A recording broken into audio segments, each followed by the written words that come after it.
Commercial transit through the Strait of Hormuz is encountering severe friction following Iran's newly proposed Safe Maritime Passage Act. We are actively seeing military naval vessels intercepting commercial tankers to enforce this new framework. Global financial markets spent the early part of March pricing in a swift diplomatic resolution, widely termed the Trump peace pivot. That optimism has now collapsed into a diplomatic stalemate. The deadlock centers on Tehran's aggressive new legislation. The Iranian government is drafting a maritime security fee that extracts a direct toll based on the total cargo value of any vessel moving through the strait. The response has been kinetic. The U.S. Navy initiated continuous presence operations, and satellite imagery confirms an Israeli retaliatory strike caused severe damage to an Iranian naval drone assembly plant in Isfahan. The immediate threat of a total regional blackout has receded, but the localized military exchanges have forced a structural calculation upon global energy markets. Traders are now legally obligated to price in a persistent war premium on all future contracts. This chart shows the direct mathematical consequence of that war premium. Brent crude oil spiked earlier in the month and has now stabilized at a persistently high baseline of $97.42 per barrel. This high energy floor is actively triggering a global de-risking Friday. Portfolio managers are abandoning growth positions and systematically rotating capital into defensive assets to protect their ledgers. The geopolitical choke point in the Middle East functions as the primary mathematical driver for a systematic capital rotation across major exchanges. To understand the global liquidity cascade, we have to look at how distinct equity markets process the exact same $97 oil shock. We are tracking live capital flows across 4 distinct economic zones today: the United States, Japan, Saudi Arabia, and Europe. The data reveals a severe regional bifurcation. The economic trajectories of energy importing nations and energy exporting nations are aggressively splitting into opposite directions. Global institutional capital is rapidly exiting high-beta industrial sectors. High beta refers to stocks that are highly volatile and deeply sensitive to broader macroeconomic swings. Instead, that capital is seeking refuge in macro assets insulated from supply chain shocks. In a geopolitically fractured landscape, robust domestic economic data offers very little protection. Geography and domestic energy independence now strictly dictate a market's survival. The Saudi Tadawul Index, or TASI, is currently acting as a structural outperformer. It is maintaining a clean, bullish upward trend near the 10,985 mark. With crude oil approaching $100 a barrel, the kingdom secures a massive fiscal cushion. This energy supercycle allows the Saudi market to completely decouple from Western economic contractions and supply chain panics. Conversely, Europe is exhibiting extremely fragile resilience. Germany's DAX index is currently hovering near 22,636 with distinct negative momentum. Germany relies heavily on imported energy to power its industrial base. The elevated input costs created by the Hormuz toll act as a structural earnings killer, specifically paralyzing Europe's chemical and heavy engineering sectors. Japan is facing a similar severe policy deadlock.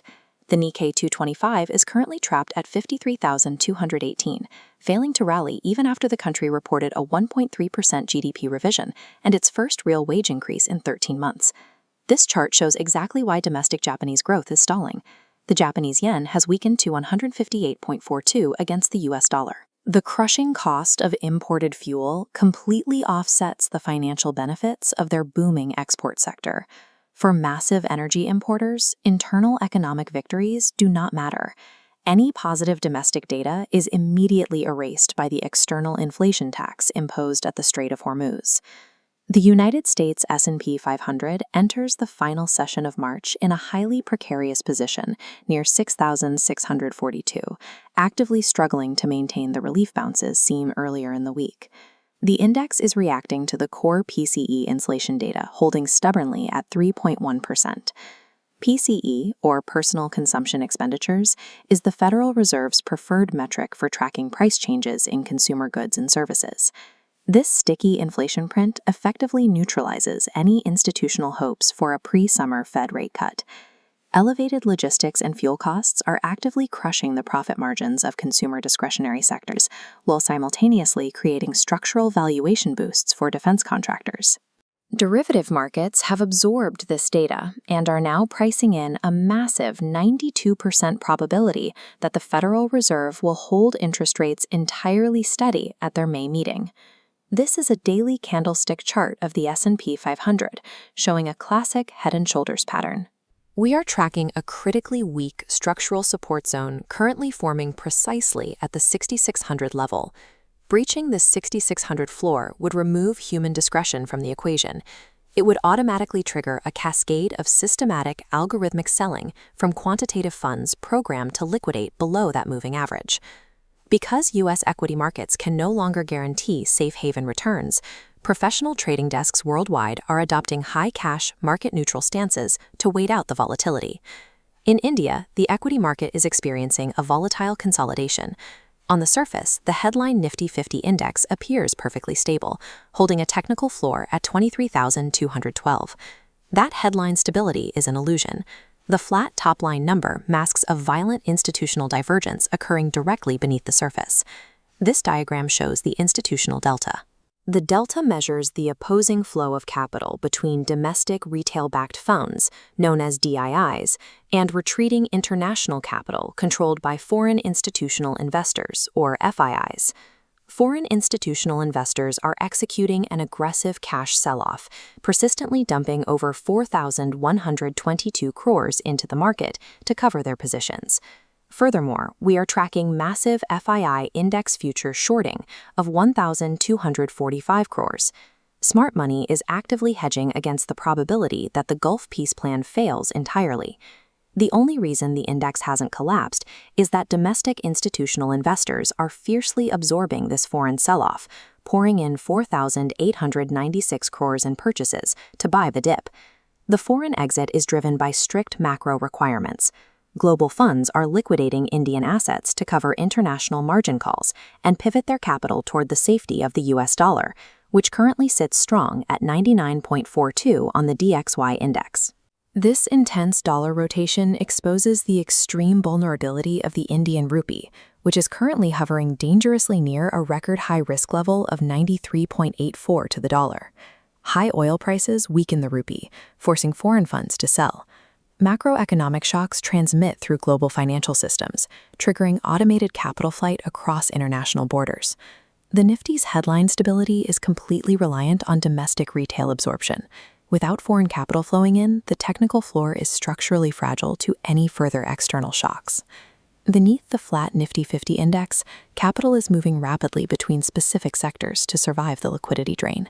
We are tracking heavy capital flight out of interest rate-sensitive sectors. This is causing aggressive drawdowns in automotive stocks and major private banking institutions. Top-tier private banks like HDFC and ICICI have historically high foreign ownership. When international funds need to exit the country quickly, they use these highly liquid stocks as their primary ATMs. A key tactical response for this session involves rotating capital out of banks and into the Nifty IT and pharma indices. This is a dual-axis chart showing the mechanics of a currency hedge. A weakening rupee, lingering near the 94.00 mark, directly translates into a 4 to 6% EPS upgrade for IT software exporters. EPS, or earnings per share, measures a company's profit divided by its outstanding shares, meaning tech exporters simply make more money when the dollar is strong. We are also seeing heavy institutional accumulation in Sun Pharma and Coal India. Because their supply chains do not rely on imported crude, they serve as energy-agnostic defensive shelters against the Hormuz choke point. In a macro shock environment, institutional outperformance relies strictly on identifying sectors that are operationally decoupled from core oil and currency vulnerabilities. To gauge where the massive institutional money is placing its bets for the upcoming trading week, we turn to the derivative options intelligence. This chart shows the current open interest levels. We are tracking a put-call ratio of 0.84. The put-call ratio is a measurement dividing the volume of traded put options by call options to gauge overall market sentiment. A 0.84 signifies a strong bearish undertone, with massive call writing actively capping any upside momentum at the 23,500 level. The options data indicates a max pain pinning level at 23,200 for Monday's expiry. More importantly, it identifies the 23,000 put open interest mark as the ultimate final stand support wall for the bulls. The current market action is a dangerous technical trap. Without foreign institutional follow-through, this minor stabilization is strictly a bear market rally. The final tactical mandate for the week is strict discipline. Do not chase IT sector breakouts at current elevated levels. Instead, strictly wait for a technical retest of the nifty 23,060 support mark. If that 23,060 level fails to hold the line, a structural slide down to 22,700 is mathematically imminent. Protect your capital, hedge your currency exposure, and track the